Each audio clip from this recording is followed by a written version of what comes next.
I'm talking today with Victor Pelevin, a young Russian novelist. Relatively young. Relatively young. There's a good insight into Victor right there, but a relatively young Russian novelist.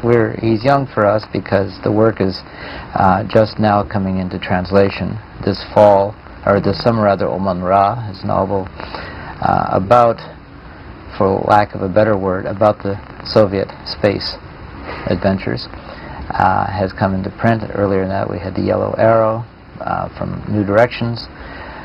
Very few authors under 35 who have seen 3 of their novels, because there's another one coming, and also some of your short stories have appeared in English.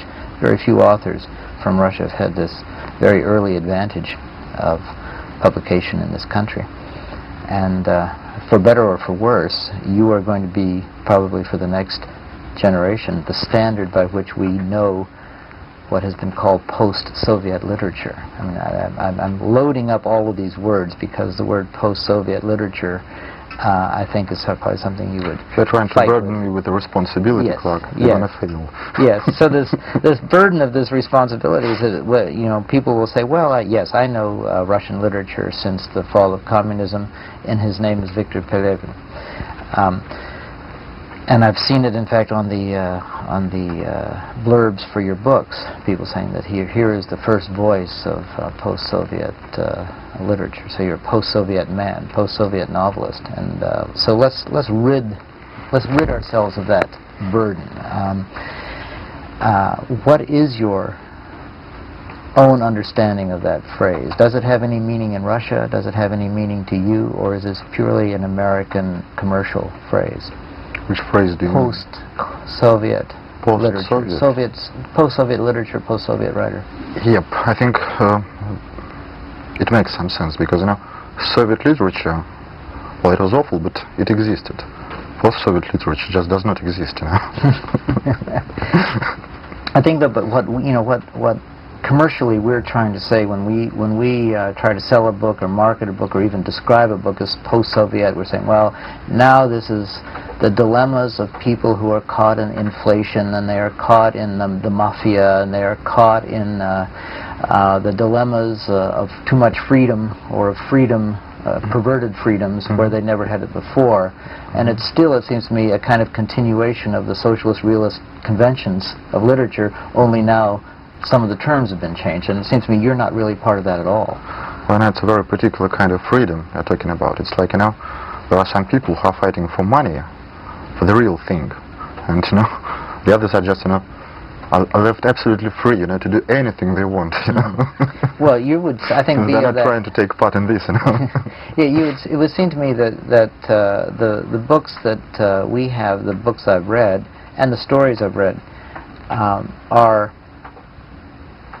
really dealing fundamentally with questions of freedom. By that I mean freedom from time, even in the Yellow Arrow. And freedom from freedom. Clark. Freedom from freedom. Yes, exactly. Although in both of these books, the character in the last couple of paragraphs does step into a kind of frightening new freedom. He gets off. One gets off the train. One escapes the Soviet space agency. Now, Clark, first I want to make a point. This book, Oman Ra, it's not about, you know, Soviet space adventures. Right, it's about Soviet, you know, cosmic adventures. You know, yes. Cosmos is a Greek word, and it has several meanings. And one of them is, you know, it could be understood as some kind of whatever cultural, ideological paradigm. You know, so sphere of ideology. You know, in terms of Plato, you know. He called those things, you know, Aidos. You know what it is. So, you know, it's a sphere of ideas in which you live. So it's about, you know, this inner cosmos of a Soviet man or woman, and it's about the adventures that, you know, took place in this cosmos. Yes.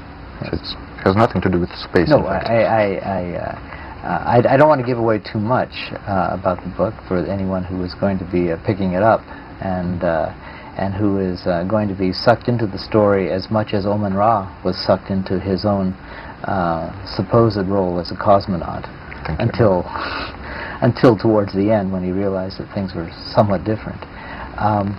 It's also I think people have, in trying to describe your work, have been thrashing around for a number of models. You know, the tenderness of Chekhov, the biting satire of Bulgakov, whatever it may be, the grasp of society of a Gorky. I think they were just trying to remember all Russian names. They're trying to. I think so too. But are there real models in your own mind from Russian literature that do apply? Are you talking about influences? Yes. Yeah. Well, I think you talked about Platonov at one time. No, I was talking about Plato. That Plato, I see. not his Russian son, I see. Platonov, it's a wonderful surname. Yes. Sounds like somebody, who has Plato as one of his I see. ancestors. Okay, I thought there was okay. You're talking about our Plato, everyone's Plato, the Greek Plato. So basically, about influences, it's a very simple question. If you're under some influence, and if you're aware of that, then you are no longer under this influence. It's true. Yeah. It's true. And if you don't understand this, there is no way to discuss it. So I don't know what to say. Well, how about Pink Floyd? Well, and about American pop culture in general, because that's also in your work. American pop culture. Well, I know nothing about American pop culture. Well, I listen to some music, but basically I like British music more than American, because now here in this country, when I hear American songs, they make much more sense. It's a strange thing, But if you listen to them in Moscow, they just don't resonate. You had mentioned to me once that Moscow is the ideal place to be living these days for getting American culture before the Americans get it. You saw Independence Day a month before it played in the American theaters. Well, I think I saw it in June. In June, before it even made sense, before July 4th, because of the bootleg tapes and the pirating tapes and all the rest of it. Are there other? But you give a sense of a Moscow that is wide open. For better and for worse, maybe for worse. Well, yes, it's wide open. In fact, this word "open," usually it is used in regard to a door that could be closed. And there is nothing around. No walls, no doors, no windows. It's sort of like a Dada-like painting in which you have a door in the middle of an open field, right? Exactly. Exactly. Sort of a Salvador Dali door. What is your own role, or how do you perceive a role, or do you even perceive your role within current within current Russian writing, within current Moscow writing? Are you outside? Are you outside a sphere, or are you inside? What does it mean, current Moscow writing? Well, I'm asking you to define it. The writers who are currently writing in Moscow, or the writers who are currently writing in Russia, do they? And you have won prizes in Russia, so you are clearly an acknowledged author of this generation. But do you play any role within the literary hierarchy? Do you belong to clubs? Do you join other writers in readings or anything like that? I'm not a member of any, writers' organization, or I'm not a member of the writers' union. But if you think that books can play, some role in what is called literary process. Actually, I don't know what this expression means, literary process.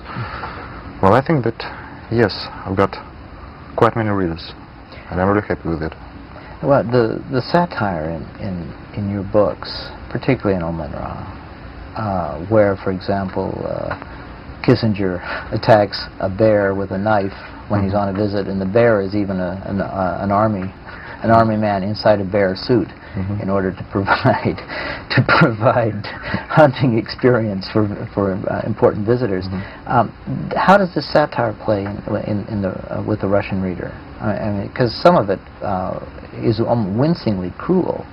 For some reason, I hate this word satire. Because in Russian language, in Russian culture, it has very bad connotations. Because for many years under communism, we used to have what was called satire, and usually it was supposed to expose, some, minor scenes, done somewhere by somebody, and it's really an ugly word. And I'd rather not use it. What would you substitute? Or what do Russians substitute for this kind of new satirical writing? Since it no longer, since it no longer has the same. Well, in Russia, our critics they call me postmodernist, but I also don't know what could it mean, because we never had, any modernism, After socialist realism, we got postmodernism. This is a rather strong, long leap. But I'm just wondering, do the Russian readers rise up when their history is being ridiculed or shredded in front of them by some of your Russian history is something that used to be rewritten every 5 years. So it's rewritten once again, and it's just a game. So do people take it in good spirit? They acknowledge you as a humorist. I'm just trying to see where you fall in the broad spectrum of literary judgment in your own country. I don't really know, because I don't think that there is a general picture. Because I know that some of our critics, well, they like my stuff. Some of them just hate me. So what can I say? How do critics or how do readers perceive it? That depends on a person. And I don't have any general picture. The way in which your work has found a very early and almost immediate response in the West, do you have any reason to, or do you know why that has happened? No. Is it? You have maybe because it was published. yes. But of all the books that could have been chosen, of all the fickle fingers of fate. Do you really think that there is a guy, sitting, somewhere, and choosing? Well, nobody cares, Clark. Well, you're even more nihilistic than I. I don't know that there's not someone choosing, that there's not some kind of taste that is world taste.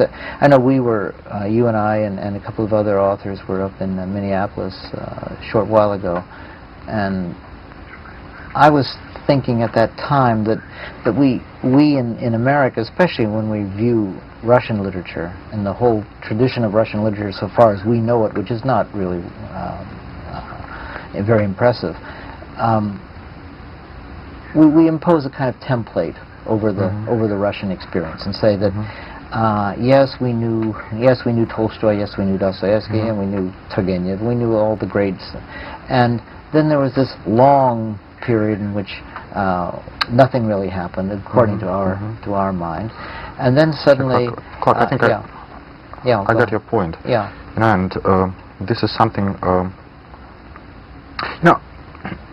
it looks like you imply that literature, Russian literature or American literature, is sort of supposed to reflect something. And I don't think so. I think that any literary text, if it is a good literary text, it reflects only itself. Precisely. That's precisely the point I was trying to make. That we have this template that we impose, and the last sort of heavy impression that was made on the West was by Solzhenitsyn, and so work that does not, in a sense, portray a very gray and wet and cruel world. Made up of sort of lone heroes trudging to their deaths, seems to be then strikingly different from the norm. And I'm just wondering if what we have established as the norm is simply the result of our own ignorance or the lack of many models to have read, or if we are simply imposing a kind of a journalistic need to extract from literature a particular kind of meaning, and which literature doesn't really. There's a journalistic need, and I don't think that for instance, which is Solzhenitsyn feeds, by the way. He feeds a journalistic need. I'm sorry. But if you want to find out how things are in Russia, why bother reading novels? Why bother writing them? If you want to describe the situation, well, some kind of social situation or something of that kind, why bother inventing heroes? Doing something, thinking something, I'd rather write, a good article and publish it in some newspaper.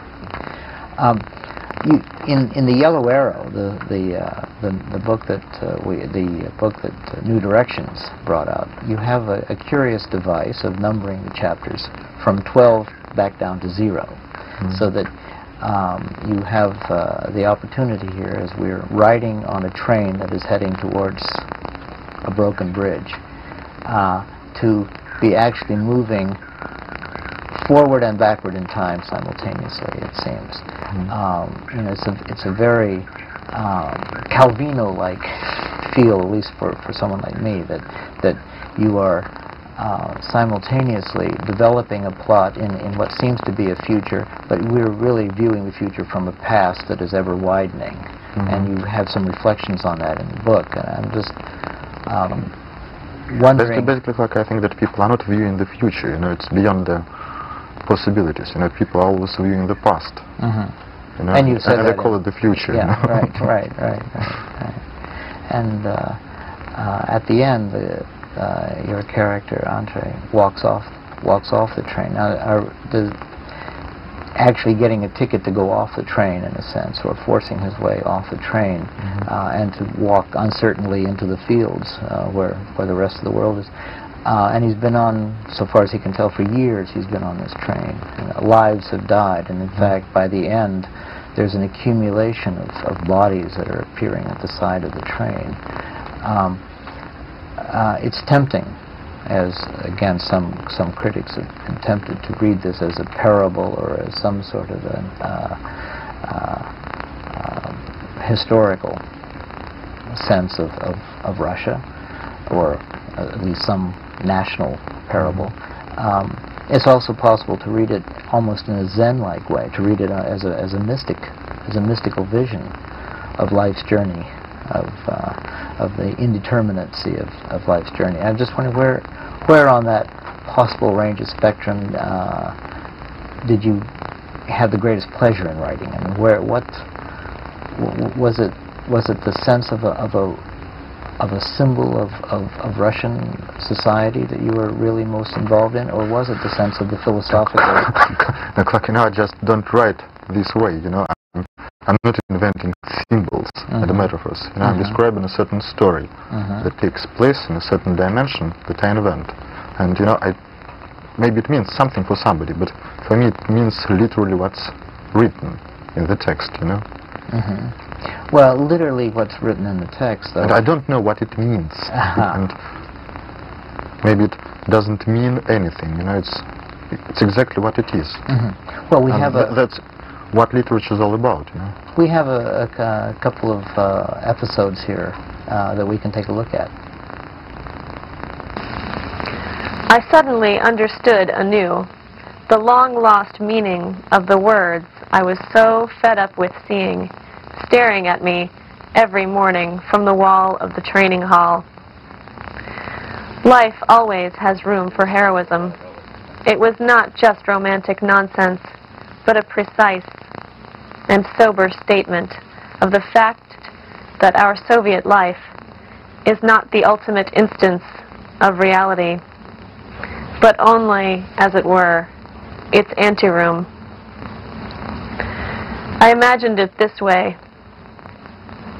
that there is no space anywhere in America between the glaring shop window and the parked Cadillac for heroism, and there can be no space for it, apart, of course, from that rare moment when a Soviet spy passes by.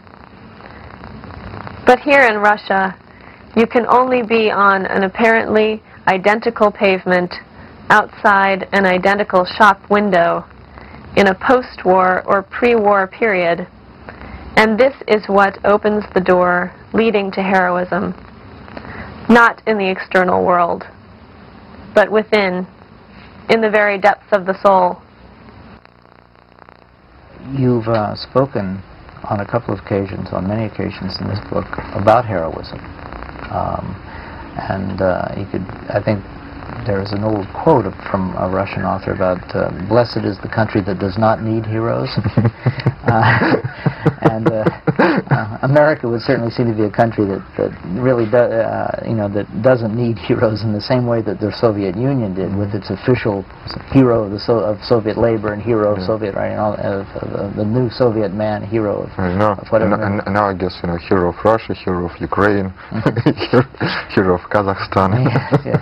What is the you seem to be playing certainly with the notion of hero, because this Omen Ra is embarked on, after all, a heroic quest, as he understood it, at least as it was sold to him.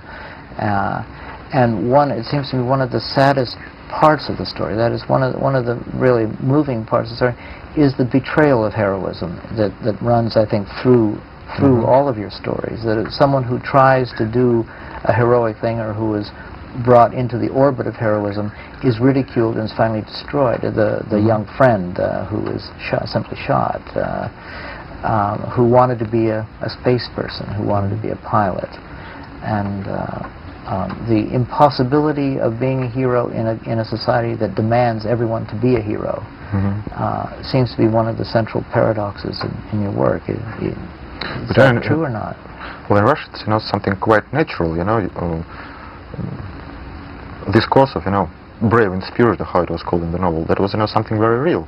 You would get people coming to schools and telling young kids about something they did in the course of their lives. And basically, Soviet Union, actually, it was a terrible empire. It just needed soldiers, ready to sacrifice their lives, for the sake of 10,000 people, living in dachas around Moscow. That was very cynical, of course, and it was terrible. But at the same time, it was quite funny, Ho ho. The betrayal of heroism, is so.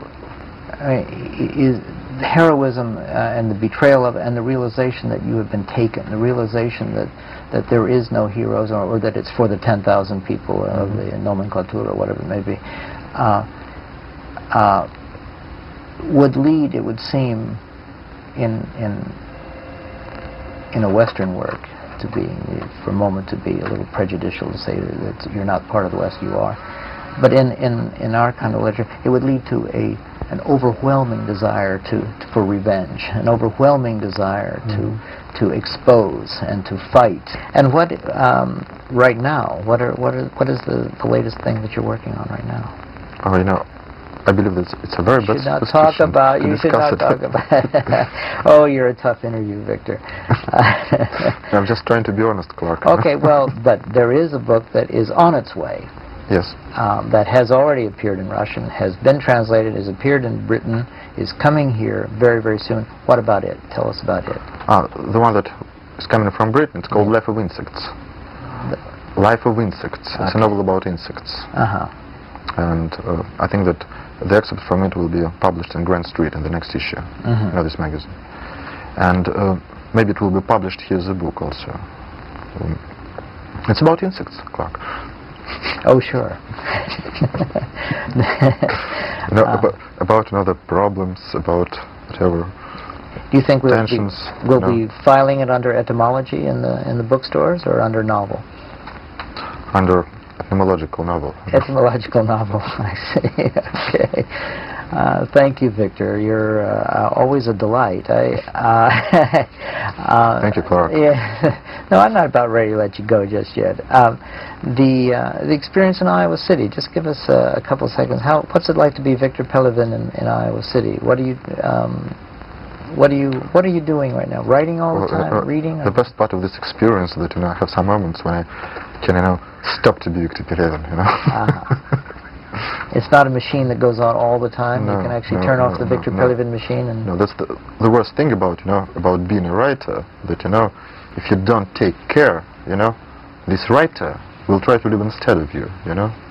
Yes, I know. Forget But I think you know what I mean. I know exactly what you mean. I know exactly what you mean. Well, Victor, this is. I'm very happy here, Clark, and I'm working a lot. No, I know you. It's a delight to have you here, and for anyone who's been watching and wondering what is this Victor Pelevin like? Let me say that that he's not always as contrary in his questions and in his answers as it seems.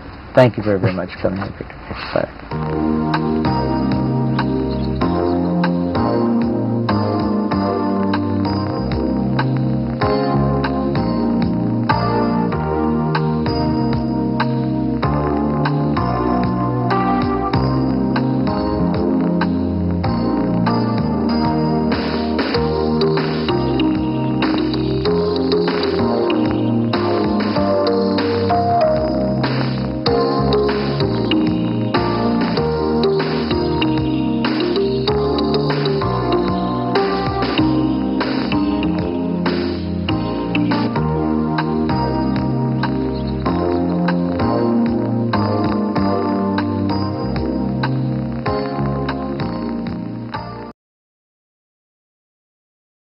Silverback, I think we call silver. Huh? Somebody told me that I've got a very depressive wit. Yes, you do. You do. I think it's a typical case of what psychiatrists call projection. Oh, really?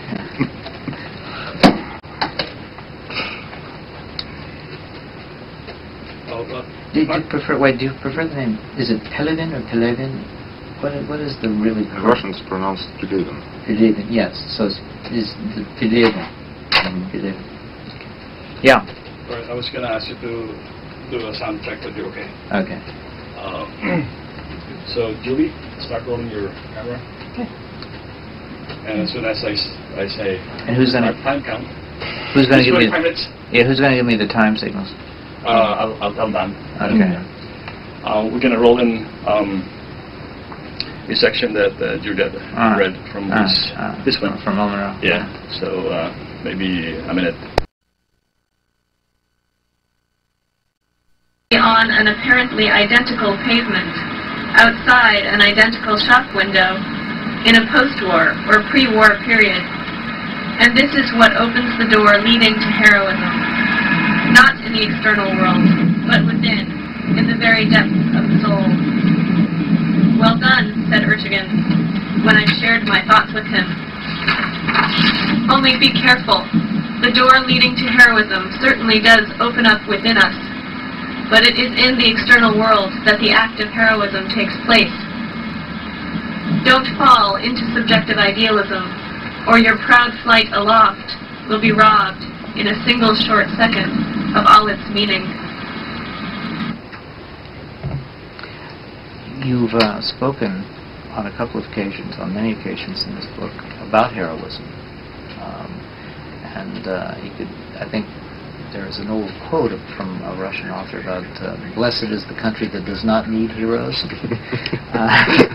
and America would certainly seem to be a country that really does, that doesn't need heroes in the same way that the Soviet Union did, with its official hero of Soviet labor and hero of Soviet the new Soviet man, hero of whatever. Now I guess hero of Russia, hero of Ukraine, hero of Kazakhstan. Yes. What is the you seem to be playing certainly with the notion of hero, because this Omen Ra is embarked on, after all, a heroic quest as he understood it, at least as it was sold to him, and it seems to be one of the saddest parts of the story. That is one of the really moving parts of the story, is the betrayal of heroism that runs, I think, through all of your stories. That if someone who tries to do a heroic thing, or who is brought into the orbit of heroism, is ridiculed and is finally destroyed. The young friend who was simply shot, who wanted to be a space person, who wanted to be a pilot, and the impossibility of being a hero in a society that demands everyone to be a hero. Seems to be one of the central paradoxes in your work. Is that true or not? Well, in Russia it's something quite natural, this course of, brave and spirit, how it was called in the novel, that was, something very real. You would get, people coming to schools and, telling young kids about, something they did, in the course of their lives. And basically, Soviet Union, actually, it was a terrible empire. It just needed soldiers, ready to sacrifice their lives. you know, for the sake of 10,000 people, you know, living in dachas around Moscow. That was very cynical, of course. It was terrible, but at the same time it was quite funny, you know. Ho ho. The betrayal of heroism, you know, is so. I mean, is heroism and the betrayal of, and the realization that you have been taken, the realization that there is no heroes, or that it's for the 10,000 people of the nomenclatura, or whatever it may be, would lead, it would seem, in a Western work, to be, for a moment, to be a little prejudicial, to say that you're not part of the West, you are. But in our kind of literature, it would lead to an overwhelming desire for revenge, an overwhelming desire to expose and to fight and to assert something, whereas the realization in your work is to almost slink away. But the point is that, you know, this, you know, revenge, it actually took place in Russia, in the Soviet Union. But the funny point is that, you know, those people who sort of exposed, you know, the ugly realities of the Soviet life, they were those very people, you know, who really used to, you know, to arrange it. So, you know, it was like, you know. Is there any end to the cynicism? I mean, or the nihilism that all of this breeds? I mean, is there any place at which, not as a writer, but just as a modern Russian person, that you can grab hold of and sort of stop the free fall? I tell you, Clark, that, you know, when I'm left alone, you know, I'm not cynical. Well, I know you as a jolly person, but as a writer, actually, I don't think I'm cynical. I'm not cynical. You know, in fact, I'm very romantic. You know, but the point is that cynicism in Russia is sort of, you know, it's the air that you know, it's the air you inhale, you know, yeah, exhale. So, you know, anyway, you know, you use reality that surrounds you, you know, as bricks when you write something, right? You need some material. Since it's, you know, my real experience, well, something in my books could seem cynical, but it's not because I'm cynical, but only because, you know, I just use, you know, slices and pieces of reality that's around. Do you think? Let me ask a further naive question. I mean, do you foresee a point in the future, whether it be distant or near, in which this kind of pervasive cynicism or this deep irony or whatever it may be can cease? And what would be the signs in your own mind that things have changed a little bit and this cynicism would be just another dated approach? Oh, Clark, you know, how do you call it, clairvoyance? You don't think, you know, I've got this gift now. You don't have that gift. No. I see. I live in the present. Okay. And what, right now, what is the latest thing that you're working on right now? Oh, you know, I believe it's a very You should not talk about. You should not talk about. Oh, you're a tough interview, Victor. I'm just trying to be honest, Clark. Okay, well, but there is a book that is on its way. Yes. That has already appeared in Russian, has been translated, has appeared in Britain, is coming here very, very soon. What about it? Tell us about it. The one that is coming from Britain, it's called Life of Insects.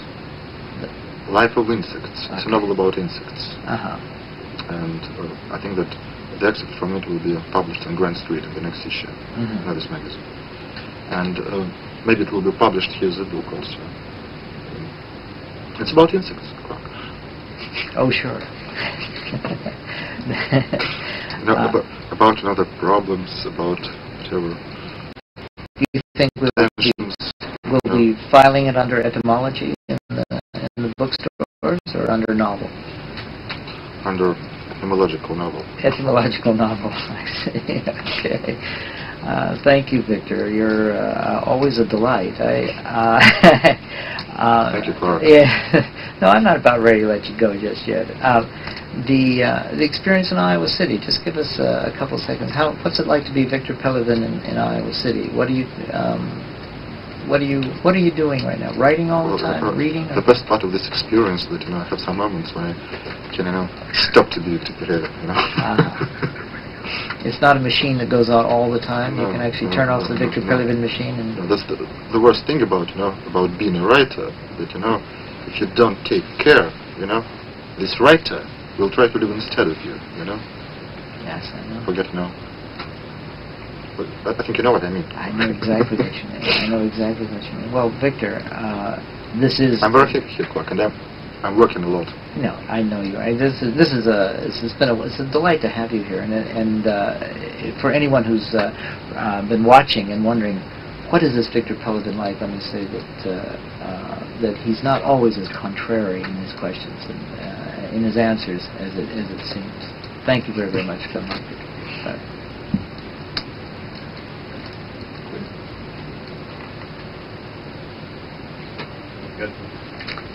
A tough man, old